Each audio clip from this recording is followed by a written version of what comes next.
This video today is going to be answering all the questions that my followers gave me as part of a Q&A that I did on Instagram, where I said, hey, I've struggled with binge eating for the last 10 years. I now help people heal their relationship with food, exercise, and their body. What would you like to know?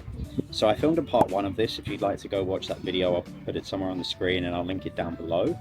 I'd recommend starting there first and then coming back to this video, because this video is going to answer the remaining of the questions that I didn't answer, mainly because my camera died and I was silly to not charge it. The other silly thing I've done for this video is I haven't got a microphone, and that may mean that you're hearing a lot of background noise, a bit of wind. If that is the case, I apologize and hopefully you can forgive me. Let's get into the Q&A. What should I do after a binge? Again, hopefully this isn't one that I answered. I literally don't know if I did, because these are the type of questions that I get every single day on my Instagram by followers. It's so normal, guys. If you struggle with binge eating, please realize that you are not alone. It is such a common thing, and it is just such a vulnerable emotional problem that people just don't want to admit. What should I do after a binge, though, to give you an answer? You should do nothing at all. You should ignore what happened. You should write off that day and spend the next day going back to eating your normal food intake.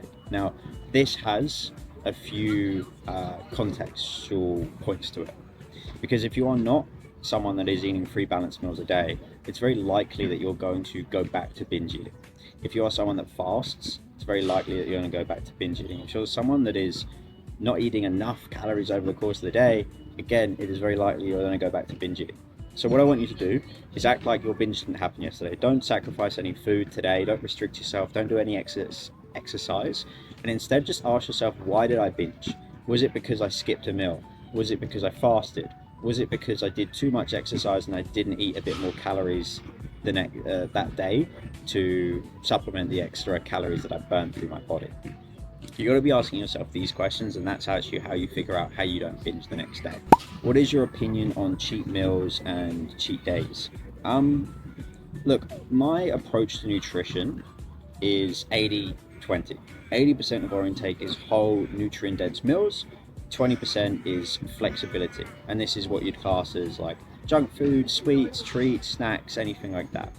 And if we operate like that on a day-to-day basis, we're not going to feel the need to have this big blowout cheat meal on the weekend.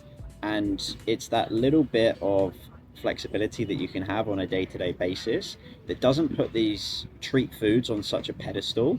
And again, in line with binge eating, is why a lot of people do binge, because they put these treat foods on a pedestal, they restrict them, they say no, they have them maybe one day a week, or they don't touch them for months, and the moment they have them, they get all that dopamine that comes from treat foods, and ultimately then they spiral, then they can't stop eating more and more and more of it, and then they binge as a result. So include it little and often, and don't see it as a cheat, just see it as flexibility. How do I stop snacking at night? This is a common problem if you don't eat enough during the day. So how I recommend is that your 3 balanced meals are balanced not just in the form of macronutrients like protein, fiber, carbs, and fats, or fiber's not a macronutrient, but you get my gist. Balancing those 4 components, but separately to that, they are equal in size. However, what I would say is if you find that you're snacking obsessively at night, maybe make sure that your breakfast is slightly larger, because it's telling your body that, hey, maybe you've underfueled it today. That's why you want to snack, is purely because you haven't been fueling your body enough. Now, when I say enough, we can either not be fueling our body enough from a calorie perspective, i.e. the food we eat, or actually a food quality point of view. Because it's very fair to say that 2,000 calories worth of McDonald's is very different on satiety than 2,000 calories worth of chicken, rice, veggies, etc. So if you're snacking at night, ask yourself, am I eating enough during the morning and the day? Is my short answer. So this question here is very common from my followers. I'm scared of the gym. What can I do at home to get fit? Now, if you're scared of the gym, it's probably because of a few different reasons. Maybe you're an anxious person, and maybe that's like complementing this problem, but it's probably because you don't really know what you're doing. Either you don't have a plan going into the gym, or potentially you don't know if you're doing these exercises correctly. And what I would say here is, ultimately understand therefore how you can fix these problems. So if you don't know what you're doing in the gym, ask yourself, Have I like actually spent some time to understand what I should do to work my chest or my shoulders, for example? And if you're struggling to know exactly how to perform those movements, ask yourself, hey, have I actually like trained with someone like a PT or even a friend who knows how to do this performance, this movement, to give me that confidence so I know I can do it myself? When I first started the gym, I was like 16 years old. I had no idea what I was doing, and I befriended the local PT who also ran the gym. And I was like, dude, I don't want a PT session, but can you just tell me whether I'm doing this right? And the thing with PTs, man, is like, yes, of course, they want to generate new clients, of course. But none of them are going to go like, hey, man, no, like, don't talk to me. I'm only going to talk to you if you pay me. And likewise to that, like, if you see someone who knows what they're doing in the gym, trust me when I say they're going to be so kind and welcoming when you ask them for advice in a subject that they're a specialist in. So my advice here is talk to people. If you don't know what you're doing, gain information, and that information will give you the confidence that you actually feel like you need. Okay, a lot of these questions now sound very familiar, so I know to not answer them, which is good. I know I've been answering questions I didn't answer in part one. And again, if you haven't seen part one, go review it. God, there are so many questions here. How do I stop hating how I look? This is a big one. So there's two aspects, right? I think there's generally the line of self-acceptance, right? But there's also like, hey, objectively, do I think I could get better, right? Do I think I could look better or, have a different body ultimately? And what I'd say here is it's very hard to accept yourself if you don't feel happy in the body that you are. Now, you need to understand, well, what body do I actually want to have? Because for some people, it's ripped with a six-pack. For others, it's a flat stomach. For some, it's like, I just want to not wear a triple XL t-shirt. I want to fit into a large. So you need to understand what your actual goal is, where your happiness scale kind of sits, right? And then after that, it's like, well, how do I work towards that? Okay, how do I make steps towards that? And I think what's really important is you don't just set this goal and say happiness comes at that point. Because the reality is like the goalpost is always going to change. You're always going to get to this new step and feel like you need to do more. So start understanding how you can be happy in the process of achieving that goal. Because if you shift the perspective from, hey, I am only going to be happy when I have this six-pack, to, hey, I'm working towards having this six-pack. I know I'm on the right place or on the right steps towards this, and I'm really proud of myself for doing that. Then you find happiness in the process, and when you actually achieve the goal of that six-pack, for example, it's just going to be this little tick box where you go, oh, cool, awesome, we got there. So proud of myself. Amazing. So start setting goals, yes, for sure, but also start to realize that the goal is actually to enjoy the process, not the goal achievement itself. That was one that took me a long while to realize as well. Let's see some more. How do I stop emotionally eating? This is one that requires a lot of active work, because if you're emotionally eating, well, this is the thing. A lot of people don't realize that they're emotionally eating, right? If you're someone that like is on a full belly yet you're snacking, if you're someone that's anxious yet you're eating food, if you're someone that's bored or lonely and you're eating food, that is described as emotional eating, right? So you need to understand, what am I missing in this moment that is causing me to look to food to fill that void? For me, right now, I struggle with this. So there's nights where, for example, I'm quite lonely. I live on my own now. I'm someone that has moved to Australia. I know friends, I have connections, but I don't leverage them enough. And there's so many moments where I will look to food to fill that loneliness void. And it's a big problem, right? Because it's only going to go downhill from here. You're going to continue creating this reinforcement between loneliness, food, and that, basically. And at the end of the day, that is not the way to fix the issue of loneliness, depression, anxiety, whatever the problem may be that you're facing. So what I would suggest is journal or externalize this problem, right? Externalize it, write it down on a piece of paper, talk it out loud, understand, what am I actually needing right now that food is trying to fill the void of?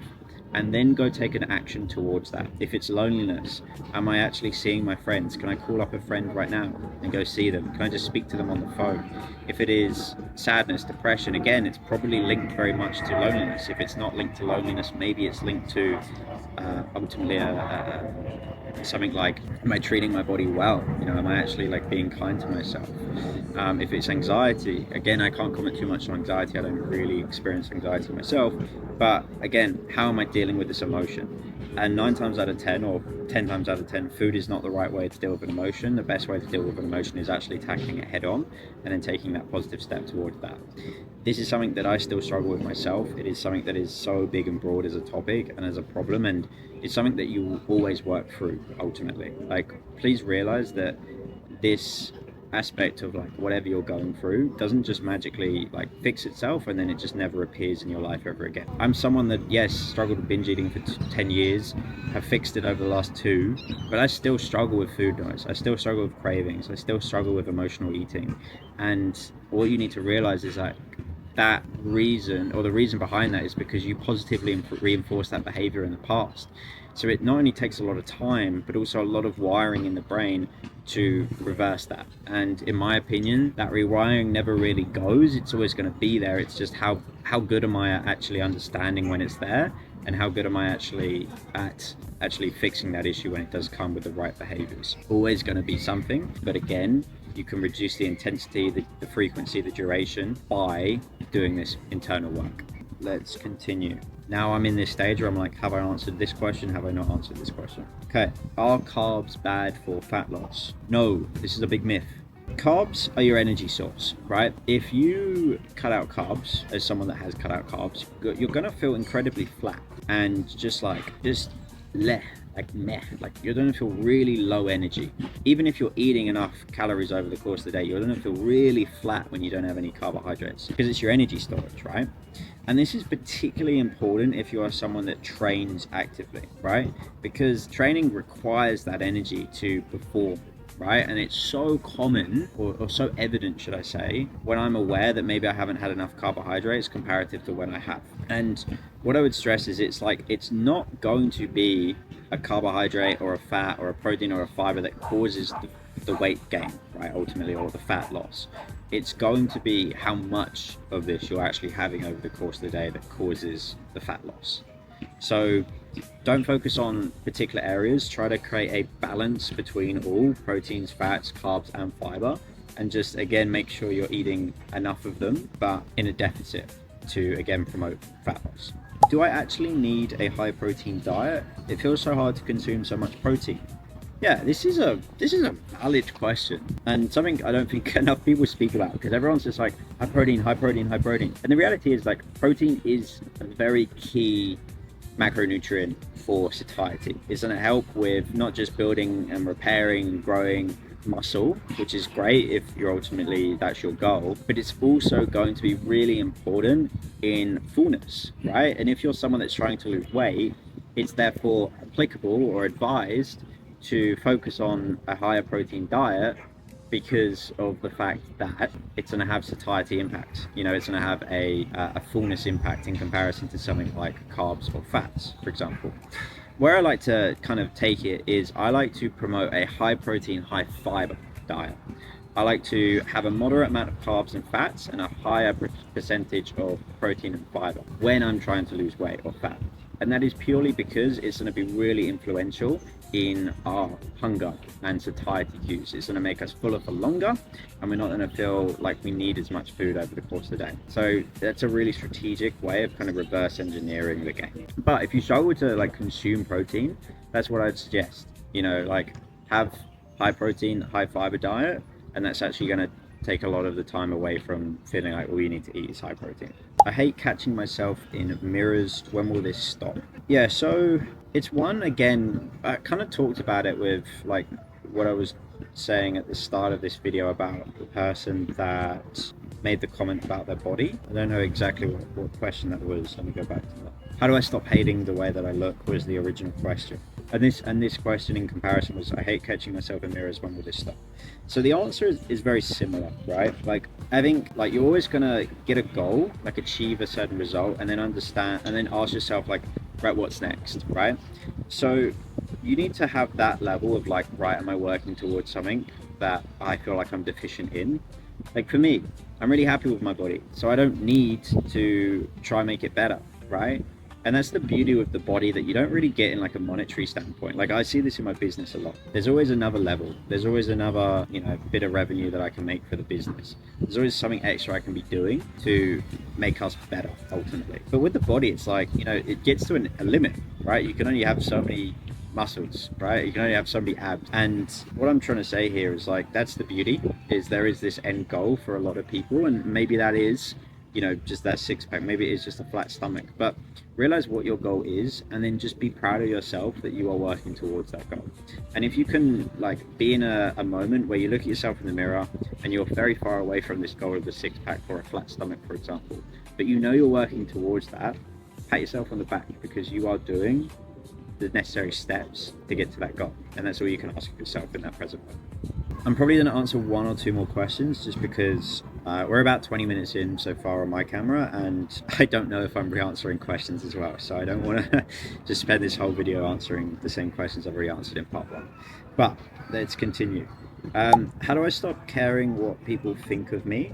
I avoid the gym and the beach because of this.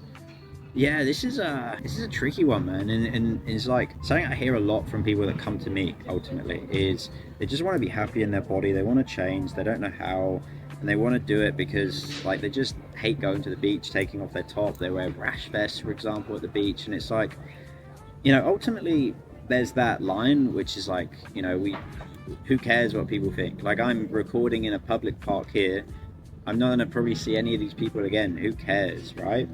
But there's also that like anxiety that does come, right? Am I being honest if I'm saying right now I'm not kind of nervous that, people are like looking at me and I feel a bit awkward? Of course I am, right? But I'm doing the thing. And I think like the thing with uncomfortable moments is you just have to step into them. Like the water is never going to get warmer. It's only ever going to get colder, right? And the moment that you feel like you need to do something, whether it is taking off your top at the beach, whether it's going to the gym, whether it's, setting yourself a goal in your fitness or your business or your work and professional life, you got to set it and you just got to commit.